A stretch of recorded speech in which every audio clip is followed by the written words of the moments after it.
आप किसी car showroom पर गाड़ी खरीदने के लिए जाते हैं तो ऑब्वियसली आप एक नई गाड़ी खरीदने वाले होते हैं, ना कि वो गाड़ी जिसे काफ़ी समय से चलाया जा रहा हो, ना कि एक डैमेज्ड कार जिसे रिपेयर करके आपको बेचा जा रहा हो। मेरा कहने का मतलब है कि हर शोरूम पर टेस्ट ड्राइव के लिए एक डेमो कार होती है जिसे एक समय के बाद बेच दिया जाता है, क्योंकि उस पर्टिकुलर कार का फेसलिफ्ट या फिर नया मॉडल लॉन्च हो चुका होता है। कुछ कार डीलर्स ऐसा नहीं करते, उस डेमो कार को बेचते समय कस्टमर को पूरी सच्चाई बता देते हैं कि इसे टेस्ट ड्राइव की तरह यूज़ किया गया था और उसी हिसाब से पैसे भी कम कर लेते हैं। लेकिन कुछ कार डीलर्स उसी गाड़ी की सर्विसिंग करवाकर, फिनिशिंग करवाकर, उसको रिपेयर करवाकर एक नई गाड़ी की तरह बना देते हैं और उसकी ओरिजिनल कॉस्ट में कस्टमर्स को बेच देते हैं।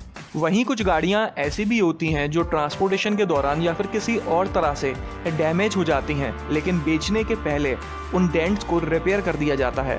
गाड़ी की डिमांड ज़्यादा ना होने के कारण, लंबे समय से खड़े रहने के कारण उसमें रस्टिंग होने लगती है, उसके टायर्स फ्लैट होने लगते हैं, लेकिन बेचने के पहले उन सारी चीज़ों को छुपा दिया जाता है, दबा दिया जाता है। तो आखिरकार बात आती है कि हम ऐसा क्या करें कि हम इस तरह की कंडीशंस से बच सकें। देखिए, हर शोरूम पर किसी भी गाड़ी को बेचने के पहले PDI किया जाता है, मतलब प्री डिलीवरी इंस्पेक्शन। इस इंस्पेक्शन में लगभग सब कुछ चेक किया जाता है, गाड़ी का हर फीचर सही तरह से काम कर रहा है या फिर नहीं, टायर्स कैसे हैं, इंजन कैसा है, इंजन नॉइस वगैरह, बैटरी, स्टीयरिंग वगैरह हर चीज़ चेक की जाती है। लेकिन उस कार डीलर को पहले से ही पता होता है कि उस कार में कहाँ पर प्रॉब्लम है और किस तरह से कस्टमर से उसे छुपाना है।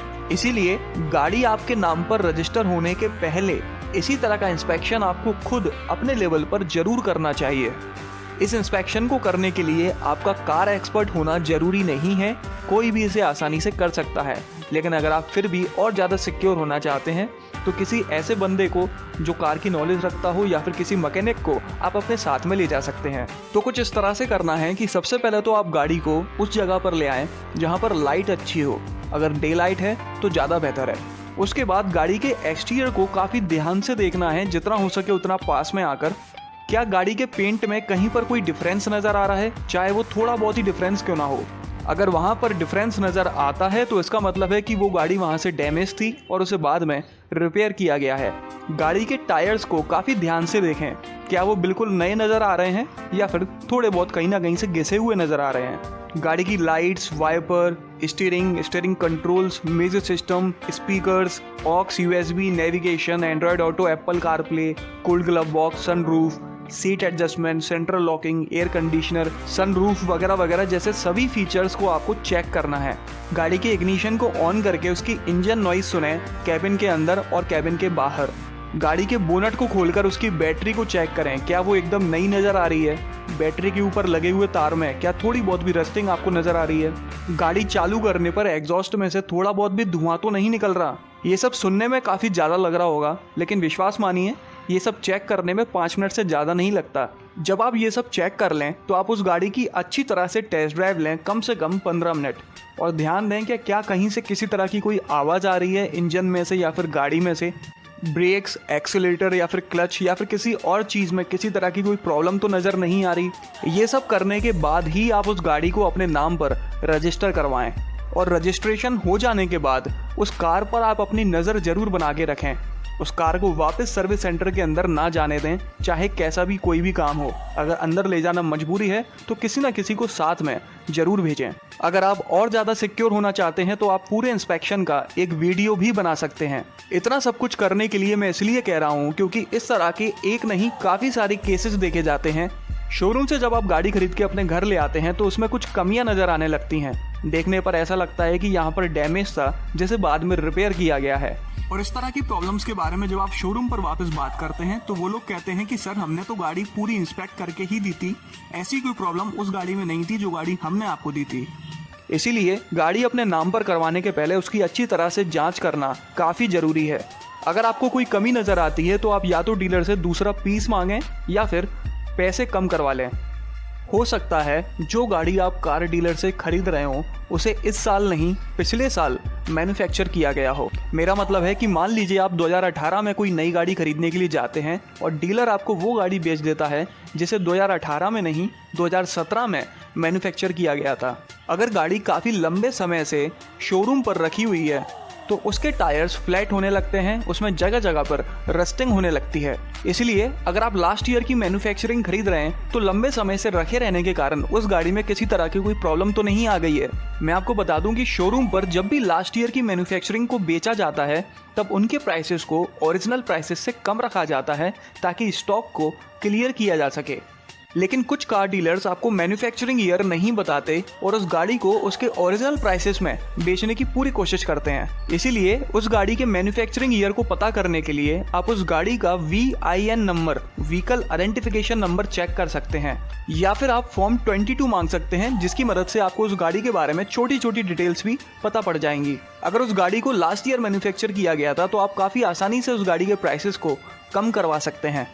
गाड़ी खरीदने पर आप उसके इनवॉइस, उसके बिल को अच्छी तरह से जरूर चेक कर लें। शुरू में तो आपको गाड़ी के एक्स शोरूम प्राइसेस पर RTO और इंश्योरेंस को ऐड करके कंप्लीट ऑन रोड प्राइसेस बता दिए जाते हैं, लेकिन गाड़ी खरीदने के बाद जब आप बिल देखते हैं तो आपको काफी तरह के हिडन चार्जेस नजर आते हैं, जैसे file charge, service charge, handling charges, Teflon charges, accessory charges वगैरह वगैरह। कुल मिलाकर बिल में 5-10 हजार रुपए के आसपास हिडन चार्जेस लगा दिए जाते हैं। मैं आपको बता दूं कि सर्विस चार्ज इलीगल है। अगर इस तरह का चार्ज आप अपने बिल में देखते हैं तो तुरंत की तुरंत ऑब्जेक्शन उठाएं। इस तरह के हिडन चार्जेस पर आपको ऑब्जेक्शन उठाना चाहिए या फिर गाड़ी खरीदने के पहले ही आपको क्लियर कर देना चाहिए कि किसी भी तरीके का हिडन चार्ज आप पे नहीं करेंगे। टेफ्लॉन कोटिंग में आप कभी भी अपना पैसा बर्बाद ना करें। आपकी गाड़ी की पेंट क्वालिटी ऑलरेडी इतनी कैपेबल होती है कि हर तरह की कंडीशंस को हैंडल कर सके, और वैसे भी ज्यादातर कार डीलर्स गाड़ी को पॉलिश करके बेच देते हैं और कहते हैं कि हो गई टेफ्लॉन कोटिंग। इनवॉइस के अलावा रजिस्ट्रेशन सर्टिफिकेट, टेम्परेरी रजिस्ट्रेशन पर लिखी हुई डिटेल्स को चेक कर लें। गाड़ी के बिल और गाड़ी पर लिखे हुए इंजन और चेसिस नंबर को क्रॉस चेक कर लें। कई बार ऐसा होता है कि गाड़ी के डॉक्यूमेंट्स पर लिखी हुई डिटेल्स और गाड़ी की डिटेल्स मैच नहीं हो पाती, जिसके कारण काफी सारी प्रॉब्लम्स आ जाती हैं। शोरूम वालों के किसी भी वर्बल प्रॉमिस पर आप विश्वास ना किया करें। असल में होता यह है कि जब हमें नई गाड़ी खरीदनी होती है तो हम अपनी सिटी या फिर अगल बगल की जगह में सारे शोरूम्स को चेक करते हैं ताकि हमें बेस्ट डील मिल सके। और ये बात शोरूम वालों को भी पहले से पता होती है कि कस्टमर हर जगह पर प्राइसेस को क्रॉस चेक करेगा, जहां पर भी उसको सबसे कम मिलेंगे वहीं से गाड़ी खरीदेगा। इसीलिए वर्बली कुछ शोरूम वाले आपको इस तरह के प्राइसेस बोल देते हैं जितने प्राइसेस पर कोई भी शोरूम वाला उस गाड़ी को नहीं बेच सकता। हर शोरूम पर भटकने के बाद में आप वापस उसी शोरूम पर आ जाते हैं क्योंकि वहां पर सबसे कम प्राइसेस बोले गए थे। लेकिन जब आप उन्हीं प्राइसेस पर गाड़ी को बुक करना चाहते हैं तो वो बंदा मैनेजर से बात करने के बाद में बोलता है कि हमारे मैनेजर इस प्राइसेस में गाड़ी नहीं बेचना चाहते, गाड़ी के प्राइसेस को थोड़ा बढ़ाना पड़ेगा। उस समय तक आप थक चुके होते हैं और सोचते हैं कि हर शोरूम पर तो गाड़ी लगभग सिमिलर प्राइसेस में मिल रही है, इसलिए उसी शोरूम पर आप गाड़ी को बुक कराकर चले आते हैं। कई बार ऐसा हो जाता है कि आपकी नई गाड़ी में स्पेयर टायर ही नहीं रखा होता, टूल बॉक्स नहीं रखा होता, या फिर कोई भी चीज वहां पर अपनी जगह पर नहीं होती। अगर ऐसा कुछ है तो आप पहले ही कंपनी वालों से बिल के ऊपर उस डिटेल को लिखवा लें और उसके ऊपर साइन भी करवा लें, क्योंकि वर्बल प्रॉमिस करने के बाद कई कंपनी वाले बाद में मुकर जाते हैं। जब आप शोरूम पर गाड़ी खरीदने के लिए जाते हैं तो कई तरह के झूठ आपसे बोले जाते हैं, जैसे सर अगले महीने से गाड़ियों के रेट बढ़ने वाले हैं इसलिए इसी महीने आप अपनी गाड़ी खरीद लेना। सर ये ऑफर सिर्फ आज के लिए है, कल से आपको ये ऑफर नहीं मिल पाएगा। सर लॉट में सिर्फ एक ही गाड़ी बची हुई है, सिटी में कोई दूसरा शोरूम भी आपको ये गाड़ी अवेलेबल नहीं करवा पाएगा, इसे अभी की अभी बुक करवा दें, अगर बिक गया तो आपको 1 महीने तक इंतजार करना पड़ेगा। सर हमारे पास सिर्फ यही कलर बचा हुआ है, जो कलर आप मांग रहे हैं वो आपको कहीं और भी नहीं मिलेगा, उसको ऑर्डर करना पड़ेगा जिसमें 15 दिन से 1 महीना तक लग जाएगा। इस तरह के काफ़ी झूठ आपसे बोले जाते हैं। जो गाड़ी कोई नहीं खरीद रहा होता उसे हाईएस्ट सेलिंग कार बताया जाता है, जो कलर कोई नहीं खरीद रहा होता बताया जाता है कि बचा ही सिर्फ ये कलर है ताकि आप उसे खरीद लें। इसलिए इस तरह के किसी भी झूठ में आप ना पड़ें, आराम से अपना डिसीजन लें और फिर बुक करवाएं। जब भी आप किसी कार शोरूम पर गाड़ी खरीदने के लिए जाते हैं तो वहाँ का सेल्स पर्सन सबसे पहले ये जानने की कोशिश करता है कि आप मंथली कितना इंस्टॉलमेंट दे सकते हैं। जैसे ही उसको वो पता पड़ जाता है तो आपको उस गाड़ी का टॉप वेरिएंट या फिर उससे कोई महंगी दूसरी गाड़ी को खरीदने के लिए वो रिकमेंड करने लगता है। लेकिन जब आप मना करते हैं कि नहीं वो कार हमारे बजट में नहीं है, हमें यही वाली गाड़ी खरीदनी है और इसका यही वेरिएंट खरीदना है, तब वो बंदा कहता है कि सर आप इस गाड़ी का टॉप वेरिएंट खरीद लें या फिर बगल में खड़ी दूसरी गाड़ी खरीद लें, आपका मंथली इंस्टॉलमेंट तो लगभग सिमिलर आएगा या फिर थोड़ा बहुत ही बढ़कर आएगा। और ये सुन के आप अट्रैक्ट हो जाते हैं और बिना ज़रूरत के आप अपने बजट की बाहर की गाड़ी खरीद लेते हैं। असल में वो बंदा लोन की ड्यूरेशन को बढ़ा देता है और मंथली इंस्टॉलमेंट्स को कम कर देता है। आपको पता ही नहीं होता कि आप 10 लाख की गाड़ी के लिए 12-13 लाख रुपए पे करने वाले होते हैं, जबकि आप सिर्फ 7 लाख का बजट लेके उस शोरूम पर गाड़ी खरीदने के लिए गए थे। इसीलिए आप कभी भी पहले मंथली इंस्टॉलमेंट्स के बारे में डिस्कशन ना करें। सबसे पहले गाड़ी की टोटल कॉस्ट को नेगोशिएट करें और उसे कम करवाएं। हमेशा वही गाड़ी और वही वेरिएंट खरीदें जो आपके बजट में हो और आपकी ज़रूरतें पूरी करता हो। सेल्स पर्सन के सजेशन को सुने जरूर, लेकिन आंख बंद करके ना मान लें। हर शोरूम वाले का एक मंथली टारगेट होता है जो उसे हर महीने कंप्लीट करना होता है। इसीलिए महीने के आखिर में डीलर के ऊपर थोड़ा प्रेशर होता है ज़्यादा से ज़्यादा गाड़ी सेल करने का। इसीलिए अगर आप उस समय पर गाड़ी खरीदेंगे तो आपको कुछ ऑफर्स भी मिल जाएंगे और साथ ही में गाड़ी के प्राइसेस को नेगोशिएट करने में भी आपको आसानी होगी। और अगर आपको गाड़ी खरीदने की बिल्कुल भी जल्दी नहीं है, आप इंतज़ार कर सकते हैं, तो हमेशा दिसंबर के लास्ट वीक्स में गाड़ी खरीदना प्रेफर करें।